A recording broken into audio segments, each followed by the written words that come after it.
na pay attention TV ahwefo ne adofo nyina ye mo bibia good morning biemba attention TV eni die mo eni dedi kan ye danya eni dedi kan wo so pay attention TV so a mesre wa wo hwe yi a na wa like ya my what na wasan so subscribe abaye channel no sesenia ne ekoso ma Ghana nsem atwaguo nyina won so wo benya bidi ebia to kotodwema won so nkoto esen anase ohabia enam Ghana no because intenten so na sese nyina ye nam a ye de boy bra mara me ba ware asende na botai ni na me benyam na masa ko back akọ UK yes cause na me visa wo ba no akọ boniti kama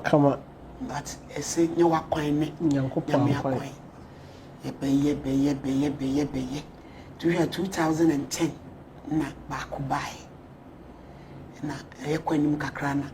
gozo no ji ti eno so be pem so 2018 na bi bai no for 4 months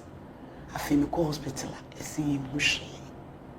me fu yestu gina so me fu yi ba me fu ba oh ma anwene hu ka me pictures ni bi e de be kire o that time enti osofo Stephen Treme prophets sofo Jeremy santo kwe wokun bi pa na dubia 12 ojana years of my miss Salome honi gina sorry dem e pompai pa mami agoto me design in sending until 2 years umia it is say ya no be 5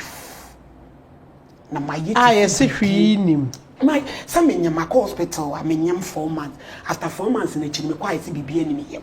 ba wo fu ya na yekese so umia be kasa me wo chima me nase atatai de ye ni say me nimu akani chese me so de me kwa me send me picture ni bia sama na man komo na ye de mantena fie da ni nyina me digina solid dem otono yesre me obitumi fa ka ba me store so obehwese ma wo a na nkofo ko ntokwa o kai mu o be ma katachi kan se me wo be ye ne ya pa ena nipa no so obisa ne sa den o se me no minimo kasa me shatade bi e fata me nti se me wo asana me ne o moyere no ma yepe nti ese sa de ne ka me so na me so eye panie bi na wo me na kwaye nyankopon akwaye iti me de sa nyi se no nanti sa akoto 2 years ena me nua damfo a friend Olivia Kintampo MP Honorable Joseph Jakala na yere no Olivia ofi konongo eno no so e ware honorable so fi Kintampo nti Olivia mo betena atachima eti ohun se me so ya chim ni nyina na ekọ praise bi na edini ye nua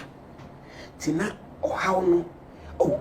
etumi bibi tumi akasa no maduru because akoto wapa wache me emra nyi sane bo bi tumi hia me no akoto no amma ne nsa so see madam no wanyimi wanyima nke nti ase de we awodo nyame de esesa wonyam na de na koyi ade bi saa na fe yesa serew oh me nua frɛ me kun ka che ne se I want that the way I mean you my party me aka me jano because chese to Olivia na kacha msama yanko Reverend Obi ho mopa yes yanko Reverend Obi ho no mompa ye man na sa wo be wo na sa wo nwo so a ye hwede be ye na mesemate ti ye fa ye ho ne ba Reverend asori that time Sunday in fancy ne say he fancy asori ti ye pon ye no ne be call Reverend Hall office no say Reverend Obi onye obi okeka nsem mehu ba obom pae ma ne pae tie pae de binum sara to obom pae no oka say there was a strong man bi dimechi and I will break it sadem and I say obom pae ma me no simi kofi akoto na me buy techi ma me no Olivia buy na me bedai na anadwo no me dai no na yese meso dai ti na dream no na yese mpese me fe na dream ko sua be isi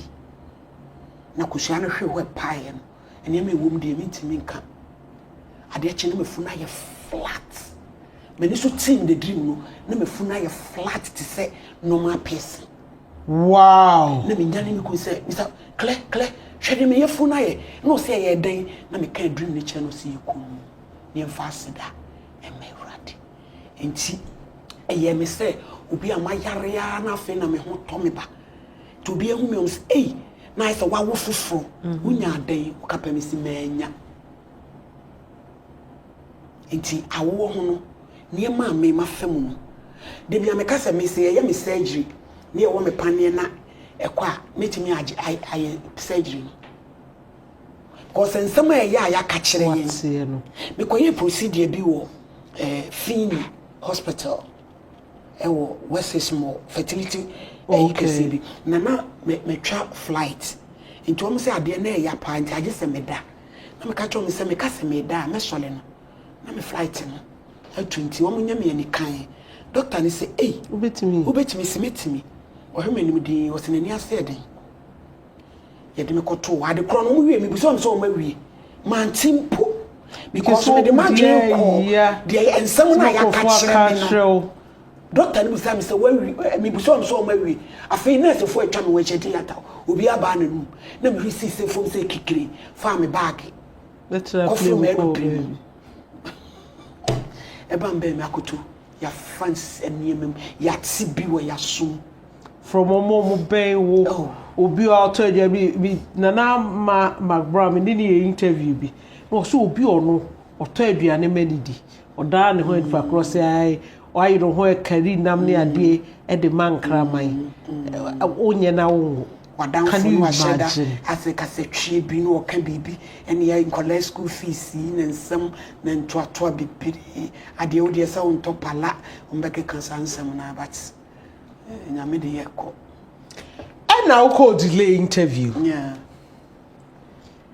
after interview no because I'm sure say a lot of people who say what to cry bia wo bibia ke obi fufura ke bema na boto ebema ebeka na hye na yi say wo problem bi enen so woye hearty woye okay sa no from a hono a day na women of faith ebamu your code delay show ni wie no me dey say makoye show na wie nti videos ni start say eba no ena me wo hana na neji wangana TV okay no I mean interview pen e na so pam common no frame no so Oheneni me ma me di focus bi e wakra the lady can frame and also Oheneni e ma bebre ba me di emu so mpese reach out now you community e be ya creative group na encourage you wo okay and am say mate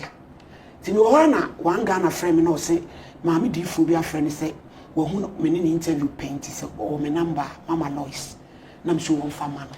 ti na makomi ko techi ma me ba me duru abrepo baby akufo ba so ho apena ko ni bae no friend no so Oheneni na me je so no say friend me prophetess Lois no one cry na me hwe wo show no nyame se me nka ncho se wo ma wadom obebo mpa ya me mai pa wo na mo benya wo ni binti prepare na me ni asofo anante pa asofo bi oni mbia nim se ofre wo me so